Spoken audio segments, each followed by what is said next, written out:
A man stumbled upon a demonic grimoire, and strange things began to happen when he opened it. His hand touching the book was corrupted by evil energy. To protect himself, he severed his arm.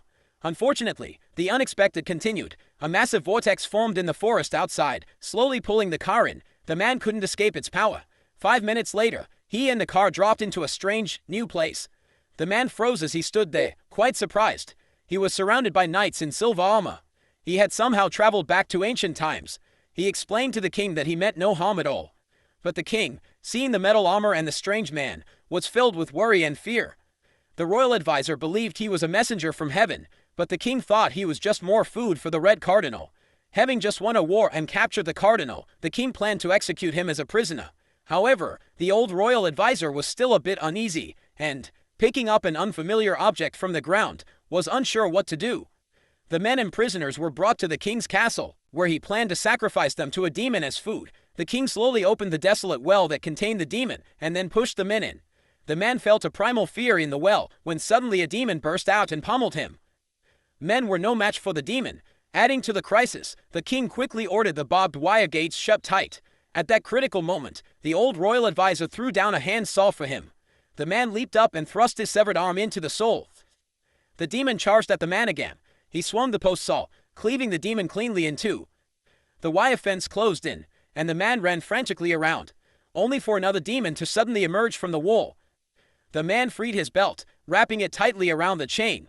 Even with the demon grabbing his right leg, he successfully escaped from the demon's place. He then punched the king hard to the ground with a hacksaw. The soldiers, terrified of the man who could defeat demons, watched as he immediately ordered the release of the cardinal. The cardinal and his men happily departed the castle. The king drew his sword, seeking a jewel, and then suddenly a gunshot rang out, shattering the king's blade. The man somehow got his rifle back again. In this ancient time, a rifle was indeed like a truly invincible artifact to them. He became the new king, but despite being served by many people around him, he still longed to return to his own time. He dismantled the soldier's armored gauntlet, reforging it with a hammer. Applying modern knowledge, he carefully crafted an iron hand and attached it to his severed arm, creating a very powerful right hand. Following the Grand Shooter's instructions, Awe, fully equipped, entered the demon tree's area. Upon entering the forest, eerie presences stopped him. Awe stumbled off his horse. Without pausing, he fled on. Finally, he ran into a mysterious windmill. The creature attacked a few times and gave up. That night, Wei made a fire to keep warm. Suddenly someone called his name. Unexpectedly, another self appeared in the mirror. Enraged, Awe smashed the mirror. Upon standing up, he felt everything was back to normal and lowered his guard. Little did he know, countless miniature Awes in the mirror shards came to life. Gathering together, they planned their revenge. One grabbed the fork and charged at Awe, while another aimed his own hunting rifle. Luckily, the shot went slightly wild, missing him. In response, Awe angrily grabbed a small fork and threw it at one of the miniature Awes, pinning it to a pillar with nowhere to escape. Another kid tripped Awe with a broom. Unlucky Awe hit a pillar hard, and his left cheek painfully stuck to the hot stove. He struggled to grab a shovel and scrape the burned skin off his face.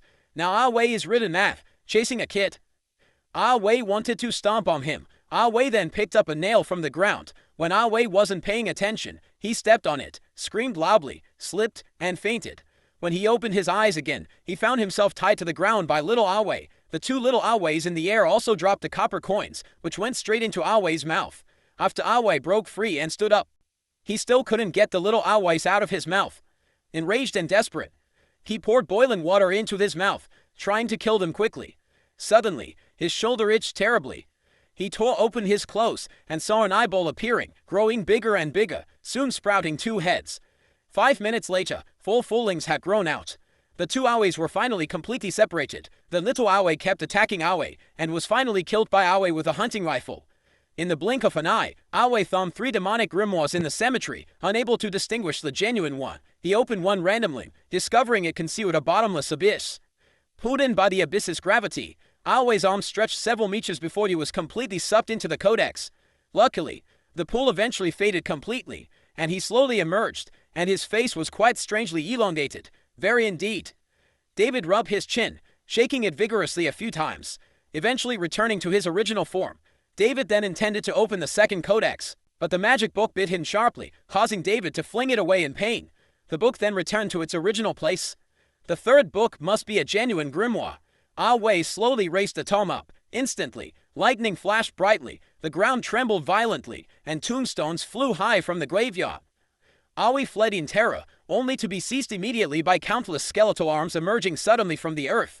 He struggled desperately, finally breaking free and racing swiftly from the graveyard. Mounting his white horse, he sped urgently towards the castle, and then tossed the evil grimoire to the world mage, urgently imploring him to use the grimoire to send him back home, host. However, the Grand Tutor knew his recklessness had awakened the long-dormant skeleton army, ultimately dooming the castle. Almost instantly, flying demons appeared in the sky, quickly swooping in to abduct village girls, and cruelly offering them directly to the skeleton lord. In this way, he twisted their minds, transforming one into a fearsome female demon. After consolidating their skeleton legion, they launched a massive assault on the castle. We must reclaim this cursed grimoire. Meanwhile, Ah Wei resolutely resolves to lead the defense against the legion guarding it. Soldiers push forward a car that traveled with him. Ah Wei carefully unloads all the equipment from the trunk, hoists the engine, and starts to build modern weapons quite rapidly now. He then retrieved chemistry books, teaching the people of this era to make gunpowder. 6 nights later, the skeleton army attacked, skeletons charging the castle.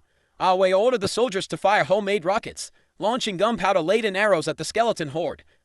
Explosions shattered skeletons, but their numbers were truly endless.